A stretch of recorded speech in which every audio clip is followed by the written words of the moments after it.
Imagine getting aboard a private jet that you paid for, your company's jet, and being treated like you don't belong there.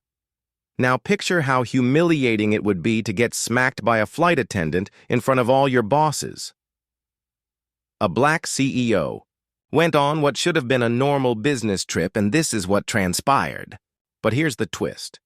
Only 10 minutes later, she would turn the tables in a way that no one saw coming, by breaking up the squad that had seen her be insulted without saying anything. This story isn't only about racism in the air. It's also about power, quiet, and what happens when you don't speak up. Amelia Carter, one of the youngest black women to be a CEO in the IT business, is the main character in the novel.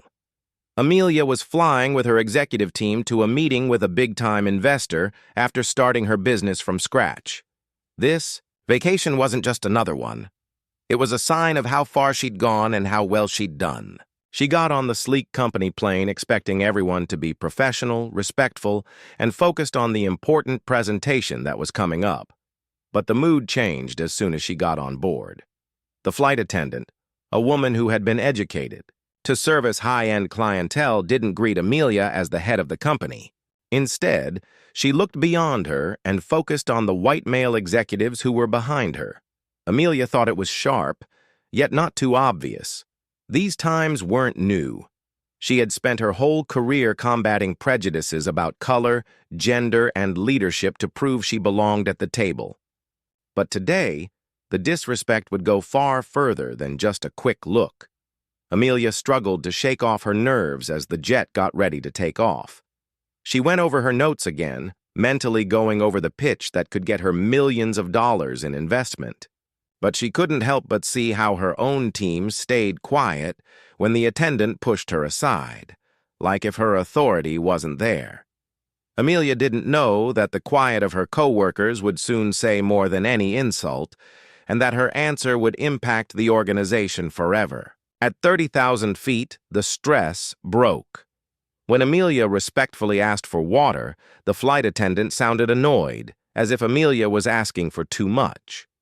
Amelia saw that her executives were shifting around in their seats but not saying anything. A few moments later, the attendant came back, angry and rude, as the jet hit turbulence. She leaned over Amelia too hard and said something beneath her breath. Amelia begged her to be more respectful in a calm voice. It was unimaginable that the attendant would slap Amelia in the face. The cabin stopped moving for a second. The sound of the slap was louder than the sound of the engines. Amelia's hand went to her cheek without her thinking about it, not because she was in agony, but because she couldn't believe it. She turned to her executives, the men and women she had chosen, taught, and trusted to carry out her plans. They turned their heads away. Nobody said anything. It wasn't simply the attendant's aggression that hurt, it was the betrayal of silence. These were people who owed their jobs to Amelia's leadership, but not one of them stood up for her humanity when she needed it the most. Amelia's heart raced.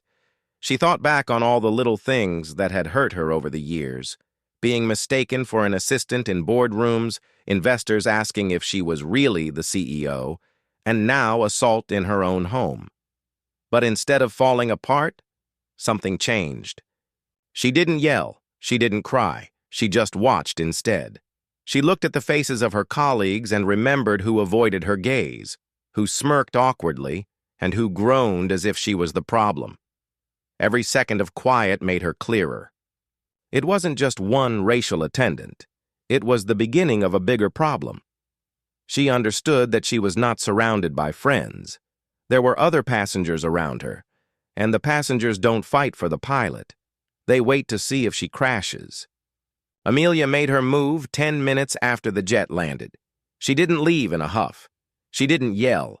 Instead, she took a deep breath, got off the jet, and told the pilot to keep the plane still. She called her executives to the tarmac. They all left one by one, not sure what to make of her cold calm. She spoke clearly, even though she still remembered the slap. She told them to remember the qualities they said they stood for: honesty, respect, and bravery. Then she told everything had just transpired, even the quiet that followed. She didn't only blame the attendant.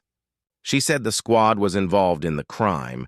Then, with the same toughness she used to develop a multi-million-dollar business, she let them go. All of them. There, on the runway. The situation was harsh, yet fair. Amelia made it obvious that being a leader wasn't about having a title or being close to power. It was about doing something about injustice. Her so-called leaders had failed their first real test. They couldn't stand next to her as executives if they couldn't speak up for her as a person.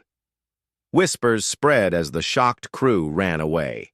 Soon, investors would hear that Amelia Carter, the CEO who had been slapped in mid-air, had not shown weakness, but had shown strength. The consequences happened quickly. The word got out in just a few days. It started as a whisper in boardrooms, and then spread through the media.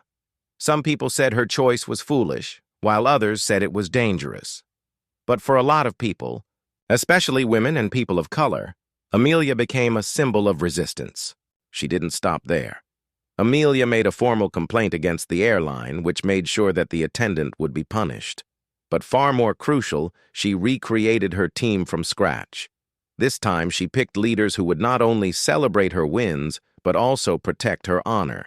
The smack that was supposed to humiliate her turned out to be the thing that changed the culture of her firm. Investors who weren't sure at first came back with respect. They were impressed not just by her commercial skills, but also by the fact that she wouldn't let injustice go unpunished. Her story turned into more than just a business drama. It showed what was wrong with society. How often do we see something wrong and stay quiet, thinking someone else will say something? How many jobs, lives, and spirits have been ruined because people didn't speak up? Amelia Carter's stand reminded the world of a harsh truth. Racism doesn't always shout. It whispers, it slaps, and it hides in silence. And if you don't speak up, you're complicit. So the question isn't only what happened on that plane. The real question is, would you have kept quiet if you had been there?